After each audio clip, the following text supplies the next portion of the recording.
भागलपुर में खनन विभाग की मिलीभगत से मेसर्स सीटीएस इंडस्ट्रीज के माध्यम से बिचौलियों ने सरकारी खजाने को तकरीबन 9 करोड़ 45 लाख रुपए की चपत लगाई है।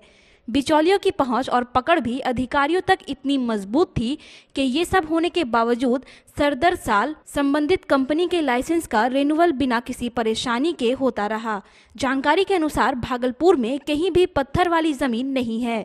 बावजूद इसके पीरपैंती रेलवे स्टेशन से रेल के माध्यम से 270 रैक पत्थर की अवैध रूप से आपूर्ति प्रदेश के बाहर की गई। वहीं इस मामले का खुलासा बुद्धूचक थाना क्षेत्र के मोहनपुर निवासी सुशील राय ने एक आरटीआई रिपोर्ट के अनुसार किया है। इस संबंध में शिकायतकर्ता सुशील राय ने बताया कि पूर्व खनन पदाधिकारी प्रणव कुमार प्रभाकर और विभाग के कर्मी कुणाल किशोर एवं प्रांजल तिवारी की मिलीभगत से 2015 से लेकर 2020 तक बिना माइनिंग चालान के सभी रैक को बाहर भेजा गया है। 9 करोड़ 90 लाख का उसी मामले में मैं सचिवालय में शिकायत किया हूँ। किस चीज़ का घोटाला, कैसे घोटाला?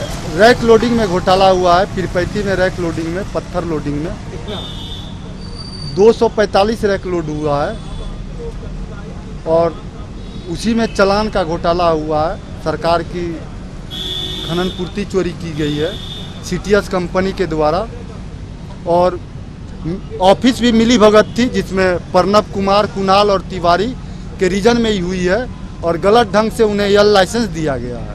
सीटीएस कंपनी को घोटाला में ये लोग भी मिली भगत हैं। इसमें ज़्यादातर कहिए तो ऑफिस और सीटीएस मिली हुई है, जिसमें ऑफिस से प्रणव कुमार और कुणाल और तिवारी मिला हुआ है। हाँ, सबूत मैं दिया हूँ।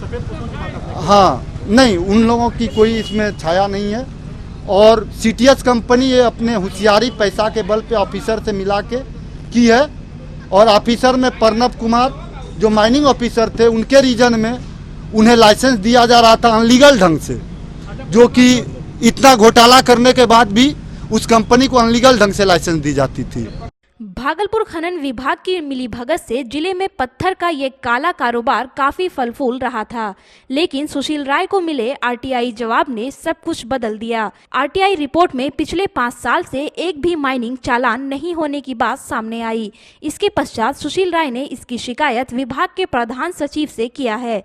इस दौरान प्रधान सचिव ने जल्द इसकी जांच करवाने की बात कही गई। इसी कड़ी में प्रधान सचिव ने पूरे मामले की निष्पक्ष जांच करवाने के लिए डिप्टी डायरेक्टर मनोज अम्बस्ट और सुरेंद्र सिंह को भागलपुर भेजा। खनन विभाग में भ्रष्टाचार की शिकायत मिलने पर इसकी जांच करने पहुंची टीम में मनोज अम्बस्ट और सुरेंद्र सिंह शामिल है। जांच के लिए जिला खनन कार्यालय पहुंच गई। टीम ने कार्यालय में घंटों विभागीय दस्तावेजों को खंगाला, लेकिन इसके बावजूद फिलहाल टीम को कोई सफलता नहीं मिल पाई है। इन सब के बीच पूर्व जिला खनन पदाधिकारी प्रणव कुमार प्रभाकर, विभाग के क्लर्क कुणाल किशोर और प्रांजल तिवारी का तबादला हो चुका है।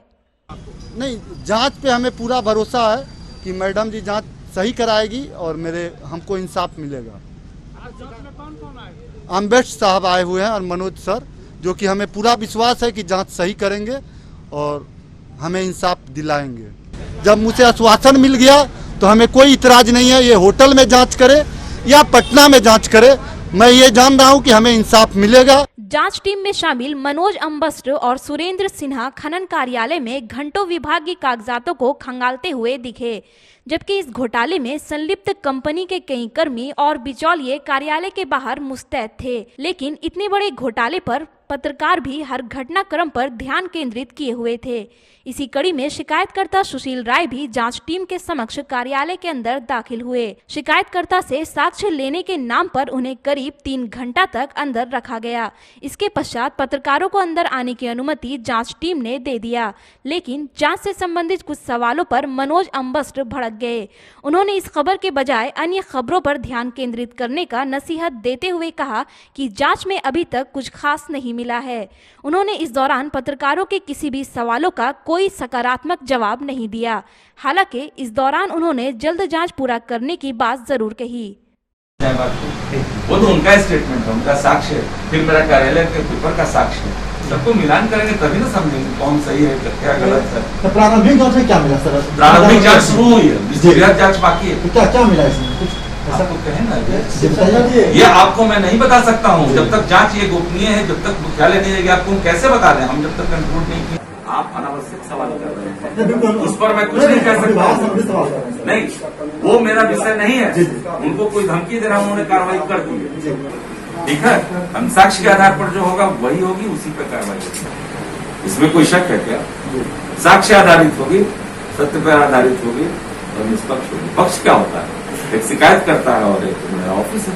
आरोपी कितना प्रभावशाली क्यों ना हो, आरोपी कितना प्रभावशाली क्यों ना हो, लेकिन कार्रवाई हो गई। बिल्कुल जी सर, बिल्कुल, इसके लिए आश्वस्त रहिए।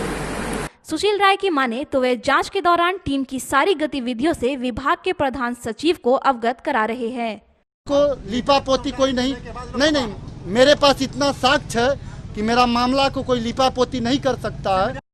वहीं दूसरे के खनन विभाग में भ्रष्टाचार की कहानी यही नहीं थमा है। इसी क्रम में भागलपुर के ही एक और शिकायतकर्ता सोनू कुमार सिंह ने कहा कि पूर्व जिला खनन पदाधिकारी प्रणव प्रभाकर, कुणाल किशोर और प्रांजल तिवारी सरकारी मुलाजिम जरूर है, लेकिन वह सीटीएस इंडस्ट्रीज के लिए काम करता है। उन्होंने कहा कि पूर्व डीएम ने अपने एक रिपोर्ट में अंधेरी नदी में बालू नहीं होने का दावा किया था। बावजूद इसके बंदोबस्ती की प्रक्रिया कैसे पूरी की गई, इसमें भी कुणाल और प्रांजल तिवारी की भूमिका को शिकायतकर्ता ने संदिग्ध बताया है। शिकायतकर्ता की माने तो इस तरह के कार्यों में पूर्व खनन पदाधिकारी प्रणव कुमार प्रभाकर, कुणाल किशोर और प्रांजल तिवारी को मोटी रकम मिलती थी। कि जो कि ग्रामीण क्षेत्र में अंधेरी नदी का बंदोबस्ती जो धारी हुआ है, बंदोबस्ती अवैध ढंग से बंदोबस्ती धारी हुआ है। वो बंदोबस्ती धारी ये थे, क्या कहते हैं उसको, प्रणव प्रभाकर माइनिंग खनन पदाधिकारी, और लिपिक थे अंचल में कुणाल किशोर भागलपुर में, और प्रांजल तिवारी खनन विभाग में थे, वो बड़े बाबू के पोस्ट पे थे। ये तीनों मिल करके अंधेरी नदी में एक टेलर भी बालू नहीं है, उसको बंदोबस्ती कर दिया गया अवैध ढंग से, क्योंकि डीएम का आदेश है कि अंधेरी नदी में, एक चिट्ठी भी डीएम का था कि अंधेरी नदी में बालू ही नहीं है। उसके बावजूद भी खनन पदाधिकारी कुणाल किशोर अपने छोटे भाई के चचेरे छोटे भाई के नाम पर, वो उसके नाम से अंधेरी नदी का बंदोबस्ती कराया गया। इसीलिए कराया गया कि बगल में बाका क्षेत्र पड़ता है, बाका क्षेत्र में बहुत बालू है, कि अगर सरकार अगर उस प्रतिबंध क्षेत्र में बाका वाले को अगर टेंडर किया जाए तो कम से कम 16 करोड़ में होगा। तो उसके वजह से उसके आड़ में ये बंदोबस्ती ले करके अंधेरी नदी का, और वहां से बालू उठाएगा और ये बालू को मार्केट में बेचेगा। यहाँ पे बाईपास से लेकर के कजरेली तक रात में पेट्रोलिंग करता था, अवैध डंपिंग करवाता, लोडिंग करवाता था, रात में 3-3 गाड़ी से पेट्रोलिंग करता था ताकि कोई बढ़िया पदाधिकारी ना आगे छापा मारने के लिए। और ग्रामीण में दहशत था, हिंसा हो गया था कि भाई जब वो लोग बिका हुआ है तो हम लोग क्या कर सकते हैं। तो हम आवाज उठाए, यहाँ से प्रधान सचिव को दिए, प्रधान सचिव जांच दिया, जांच में जो इस तरह करता तो करोड़ों का गमन कर रहे थे, पर डे 5 लाख 10 लाख का कमाई था उन लोग का, इसीलिए ये कर रहे थे। अब अंधेरी नदी का अवैध ढंग से जो किया गया था उसके आड़ में ये काम कर रहा था।